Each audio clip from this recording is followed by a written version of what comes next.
Hello students, let me introduce myself. I am Vijaya. I did my BTech in Electronics and Communications Engineering and I worked as an assistant professor in engineering colleges for around 10 years and I have taught these subjects microprocessors and microcontrollers several times. Now let's start with the subject. So what is this microprocessors? It's nothing but the central processing unit of your microcomputers.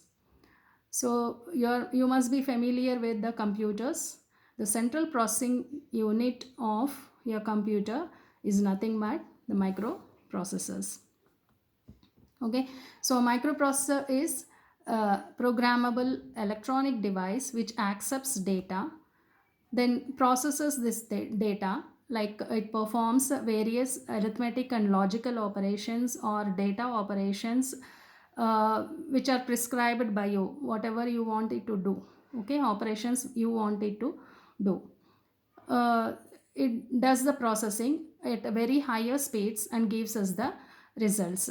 So examples of these micro computers are your mainframe computers, then desktop computers, laptops, tablets, and even your smartphone. Okay, smartphone is also a microcomputer. Okay, so apart from this, these microprocessors are present in the devices which we use in our daily life, like at our homes, in many appliances or devices which we use at our homes. These processors are present, like it is there in our microwave oven, then washing machines or dishwashers, or your TV, music systems, and even in automobiles. So in all these devices you have processors inbuilt inside them. Okay, but the difference is these processors, they are designed to execute a fixed program, because they are designed to perform fixed operations. Okay, so a fixed program is present in them and that will be executed every time you switch on that particular device. So the processors used in such devices, we call them as microcontrollers. So the processing is same, but the architecture is little different from the general purpose microprocessors which are used in normal general purpose microcomputers. Okay, so now let's see the microprocessor block diagram of a computer system. Okay, so as I said, a computer system, the main component in your computer system is this CPU, that is the microprocessor, your microprocessor. Then internal to this processor you have arithmetic logic unit, then some registers and control unit. So these are the basic units present inside the microprocessor. And alone this microprocessor, it cannot do anything.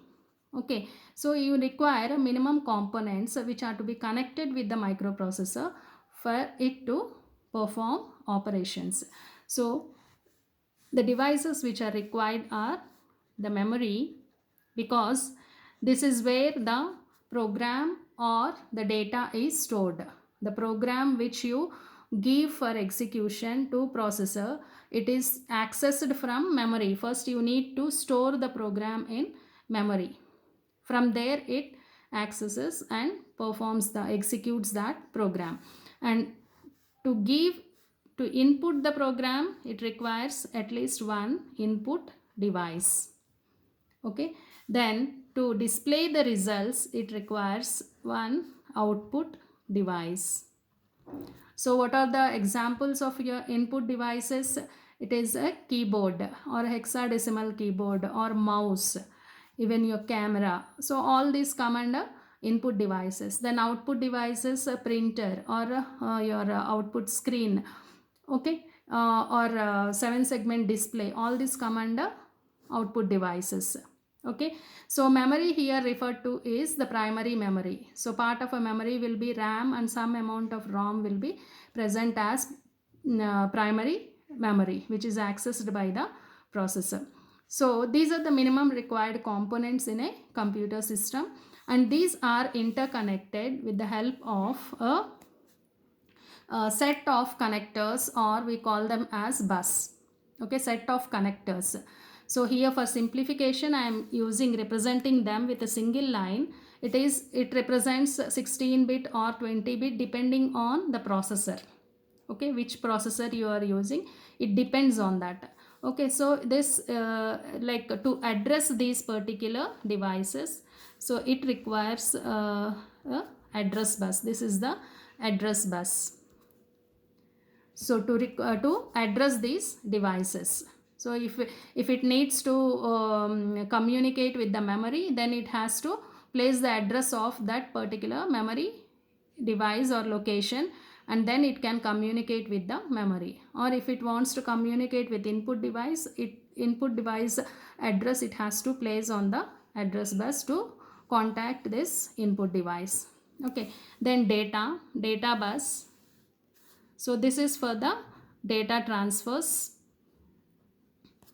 So if it is read operation from memory, then the data will be from memory to processor. If it is the write operation, so we call with respect to the processor. If it is the write operation, means processor wants to write something to the memory device. Okay, so the direction will be, data direction movement will be from processor to memory.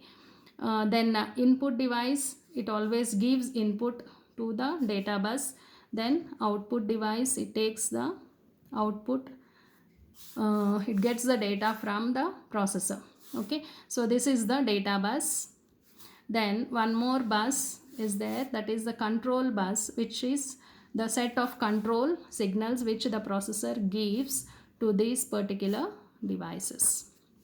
So these are the connectors between the devices and the processor, and these three buses together we call them as system bus. Okay, so this is the basic block diagram of a processor. Now let's see how it works. So you want to give any task to the processor. Let us suppose I want processor to multiply two numbers for me. Okay, then I have to tell the processor this with the help of instructions. Okay, with a set of instructions. So I have to tell first to multiply two numbers. First we should input two numbers to the processor, isn't it? First we should input two numbers to the processor, then we can tell the processor to multiply those two numbers and give the output to output device. Okay, so first we can say it is read number 1, then read number 2, then multiply number 1 and number 2, and put the output or write the result. Okay, so this is what I want the processor to do. Then this language the processor will not understand, and also this you cannot store in the memory, because the memory is a binary device. It can store only ones and zero. That means it can store the data in the form of binary words. Okay, and also whatever these signals, this bus or any whatever we are representing here, it all can access or understand only ones and zeros, not any other signal. Okay, so even the processor can perform the operations on only binary data. It can read binary data from memory, perform operations on that binary data, then gives the output to the output devices. So here it is converted to the language which we understand. Again, in the case of input also, input device will have a language which we understand. We give in the form of alphabets and numericals. But when it is received by the processor, it is in the form of binary. It is converted here. It needs to be converted from the English alphabets to the code which the processor understands. then only it can be processed in the processor unit. Okay, so generally we write the program. So this is the set of instructions, or we call it as a program. Okay, so this program can be written in assembly language. You can write the program in assembly language or high level language. In both the ways you can write the program. Assembly language is low level language. This is low level language. Okay, high level language is, for example, C language is your high level language, or C++. Okay, all these are high level language. So you can write the program in low level language or high level language. So low level language conversion program, to convert this program to binary codes, again it has to be converted to binary codes so that it can be placed in the memory. So assembly language program will be in the form, like I said, read number 1. I will write an instruction for reading data from input device. The instruction used is in.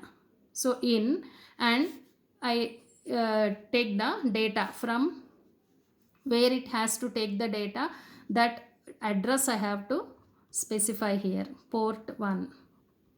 Okay, then in, again in next number from the same port. Then I'll write instruction multiply. Okay, then for sending the result to the output device, there is an instruction out and address of the output device. Address of output device is 02H. This is not the complete program. I am just giving you an idea how the program looks like in case of assembly language. Okay, so this assembly language, again it has to be converted to machine codes, binary codes. For example, I'll show you, like this is the assembly language to binary conversion of 8085 processor. There is an instruction move D, D, from D register to D register to D register. Okay, so here the code for this binary code which the processor understands, that code is 52. So each instruction you should look for its binary code. So for in instruction, what is the code? I have to look in this particular table and write the binary code, equivalent code here. Okay, so this way you will write continuously. You'll write the codes, let us suppose DB or some 52, 50, whatever it is, the binary codes you will write. Okay, by looking into the table. In case of 8086 processor, this conversion you cannot do it by looking up to the table, because there is a process like 8086 processor instruction set is very big. It is very tedious to convert it manually. So in that case we need an assembler. Okay, so assembler is used to convert this assembly language program to machine code. It converts assembly language program to machine code. Machine code means binary code. Okay, this is the binary code. And one more point, like assembly language program is machine dependent. Machine dependent means because you are writing this program with the help of the instruction set of the processor. So it is machine dependent. If you are writing a program for 8085 processor, only with that it works. That program cannot work for 8086 processor. Okay, it is machine dependent. But in other case, like if it is written in high level language, so this program can be used with 8085 or 86 or 186. Okay, this is not machine dependent. Program once you write, you can get it executed with the help of any processor. Okay, it is not machine dependent. But to convert this high level language program to machine code, the program used is compiler. compiler is used to convert high level language program to machine code. Okay, so either if you are writing the program in assembly language using assembler, this is converted to machine code. If you are writing the program in high level language, it is converted to machine code using compiler. Once it is converted to machine code, this program which is in machine code is nothing but the binary codes. So binary codes can be written to memory. So this program is written to memory first. Okay, let us suppose you have written the program starting from location 2000H. The address of the memory location is 2000H. Then you tell the processor start executing the program starting from 2000, which is at location 2000H. Then what the processor will do? First, it will place the address of that first byte on the address bus. So it will place the address on the address bus so that particular location is enabled. So at this particular location, what is the code present? So this code, let us suppose you are writing in the memory. So in series of binary codes are present here. This is the program. So first address is placed, it fetches this particular byte. So where this byte will be placed, once this is accessed, enabled, then the data present in that particular location will be placed on data bus. So it is received by the processor. So this is the code which specifies what operation the processor has to do. So when it decodes this particular binary code, it understands what it has to do. If it is an in instruction, that means it understands that it has to read a byte from input device. So what will be the next step it has to take? It will place the address of the input device. Okay, you will be providing the input address also in the program. You are specifying from where it has to read the data. Okay, address of that one. Okay, so it places the address of the input device and enables this input device. Okay, when it accesses this input device, the data whichever you give through this input device will be placed on the data bus and accessed by the processor. Okay, so this is how, like after performing the multiplication, it has got, this is step by step execution. Byte by byte it will fetch. The processor has to do it in any process in 3 stages. Fetch the instruction, then decode the instruction and execute the instruction. Okay, each instruction it has to fetch from the memory, then decode it, then execute it. Execution is nothing but once it gets it is executed, execution is complete, that means you have your results at the output wherever it is. If you are sending the results or storing the results in the memory, it goes to memory. It depends on the program, how you write the program. Okay, so this is how the basic understanding of working of a microprocessor system. So why we are learning this subject? You already you know what is a computer, and you know what you must have worked with high level languages like C, C++ and all. But this subject, once you study this subject, you understand the machine level working of this processor. So what are all the components it requires, how they are connected, like the hardware part and the internal processing, how it performs or executes all these programs. So this all understanding you get once you study this particular subject. So in this subject you will be studying the hardware part, like how the IO devices and memory devices are interfaced and connected to the processor.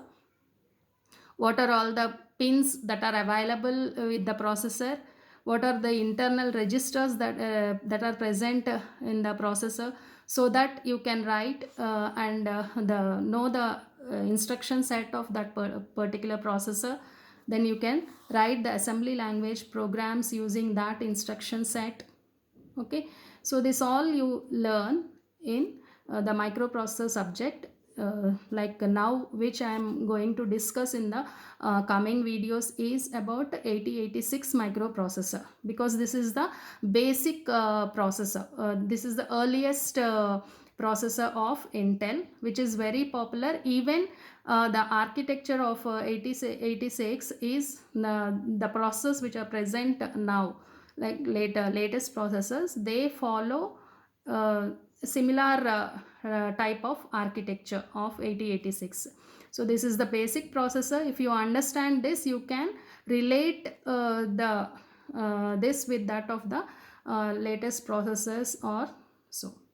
Okay, so this is what about the basic introduction of a microprocessor system. So in the coming videos we'll be studying the architecture of 8086, then the instruction set of 8086, then its assembly language programming, and how you can interface all the interfacing devices to connect the input output devices to that of the to processor.